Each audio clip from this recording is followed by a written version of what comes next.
warahmatullahi wabarakatuh. Perkenalkan, nama saya Bagas Novel Ramadhani, NPM 20303-32003, mahasiswa Institut Agama Islam Negeri Metro, program studi akuntansi syariah. Baik, pada kali ini saya akan mewawancarai salah satu pelaku bisnis yang ada di sekitar saya untuk memenuhi tugas pengantar manajemen dan bisnis Islam. Good like soul food. Parked up outside in the old school. The new me back with the OU.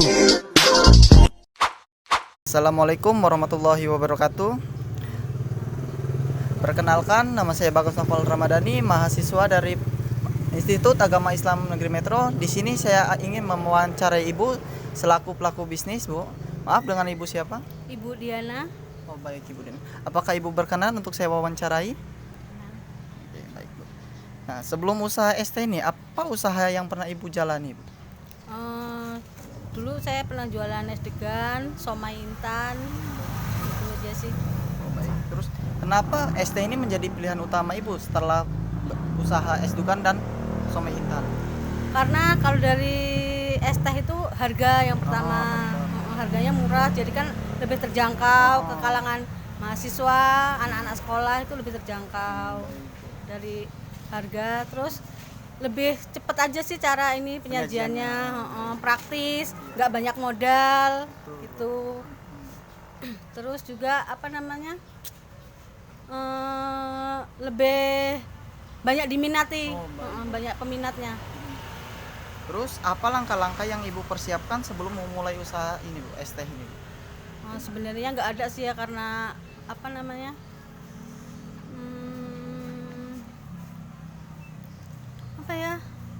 nggak ada sih sebenarnya, ininya cuman ya persiapan kayak bahan-bahan aja, itu aja sih sebenarnya. Terus apa yang memotivasi Ibu untuk membuka usaha ini, motivasinya? Karena ya itu dari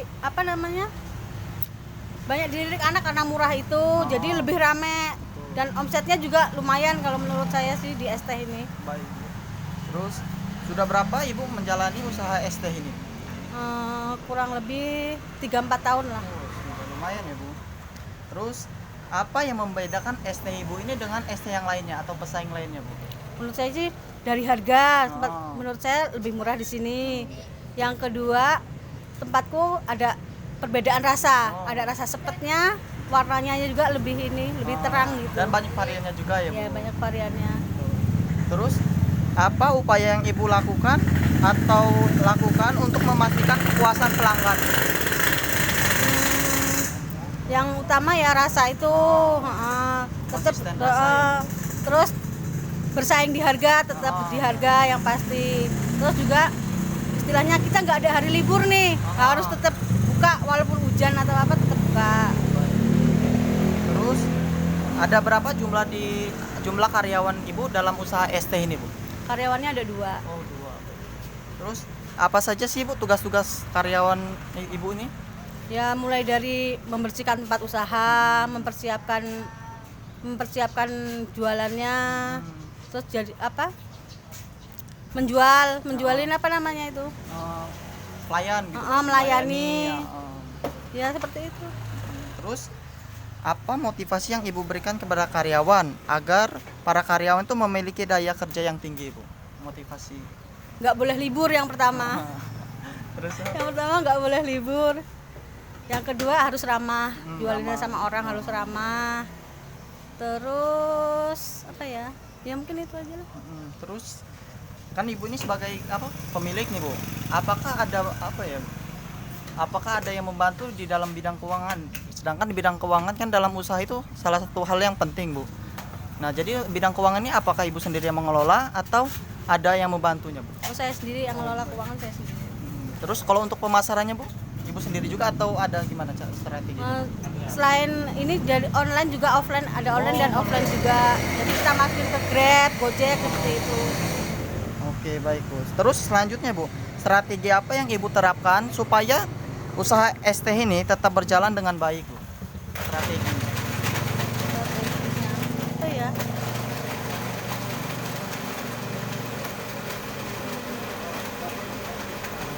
Apa ya, nggak ada loh kayaknya. nggak ada dong.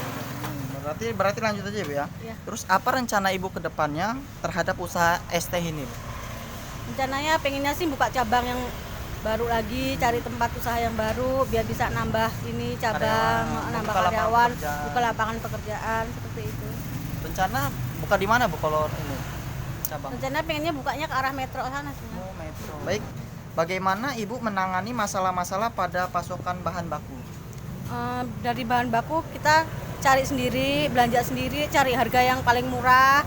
Terus kita belanja sekalian banyak, jadi di stok gitu. Karena kan harga-harga sekarang ini kan terus naik tuh seperti gula gitu. Jadi ya kita harus nyetok gitu. Kalau banyak juga pasti dapat potongan harga ya Bu. Terus selanjutnya apa tantangan yang Ibu hadapi dalam menjalankan usaha es teh ini Bu?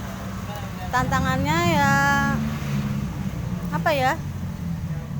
Cuaca itu kali ya. Jadi kalau hujan itu kurang laku gitu loh. Tantangannya cuman itu aja kendalanya lah.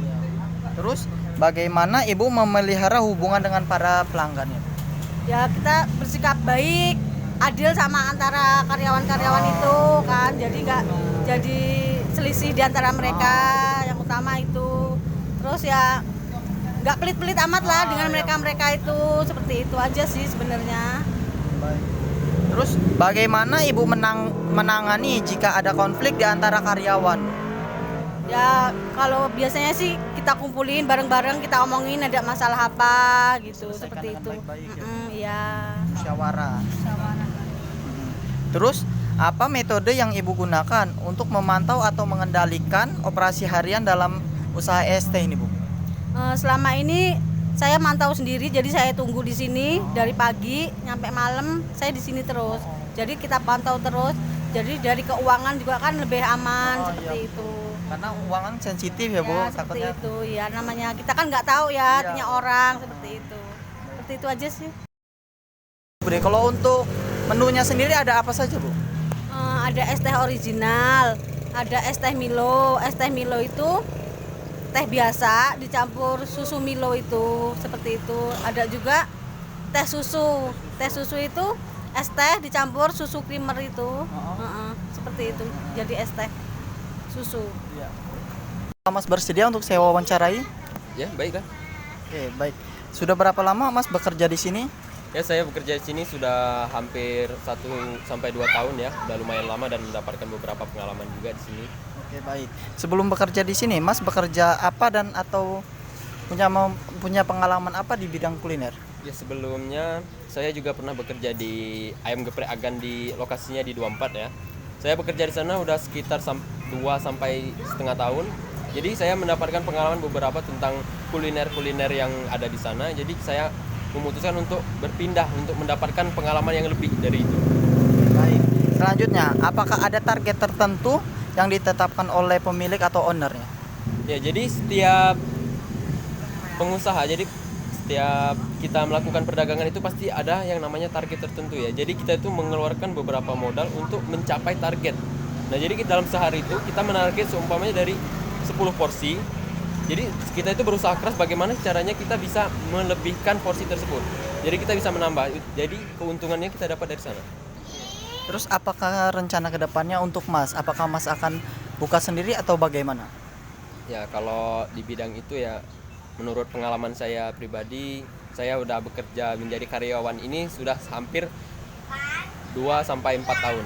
Mungkin saya kedepannya saya akan mencoba untuk membuka usaha sendiri. Saya akan mencoba dari membuka pertamanya jualan es ya terutamanya, terus naik lagi jadi jualan ayam geprek. Saya akan mencoba berjualan dari beberapa pengalaman yang pernah saya alami. Terus untuk selanjutnya, kalau usaha es teh ini untuk bukanya dan tutupnya jam berapa Mas? Kalau buka ya tuh saya dari jam 7 pagi, kadang juga sampai jam 10 malam. Apa tugas dan tanggung jawab Mas sebagai karyawan di sini? Ya, saya pribadi sebagai karyawan, saya itu akan berusaha keras dan semaksimal mungkin untuk memberikan pelayanan yang membuat pelanggan-pelanggan saya puas atas apa yang saya kerjakan. Selanjutnya, bagaimana Mas menangani pelanggan yang tidak puas? Jadi untuk menangani pelanggan yang tidak puas akan pelayanan saya akan mencari tahu apa sumber masalahnya. Pasti akan ada sumber masalah ya, contohnya kita itu pasti hanya di makanan atau es gitu kan, atau apa gitu. Jadi kita itu akan mempertanyakan kepada pihak pelanggan kurangnya di mana, atau ada yang kurang pas dengan pelanggan tersebut, kita akan melakukan pertanggungjawaban. Contohnya pertanggungjawabannya seperti, atau kita akan mengganti esnya dengan yang baru, atau mengganti ayam geprek dengan yang baru kan, sehingga kita itu bisa membuat pelanggan itu merasa puas.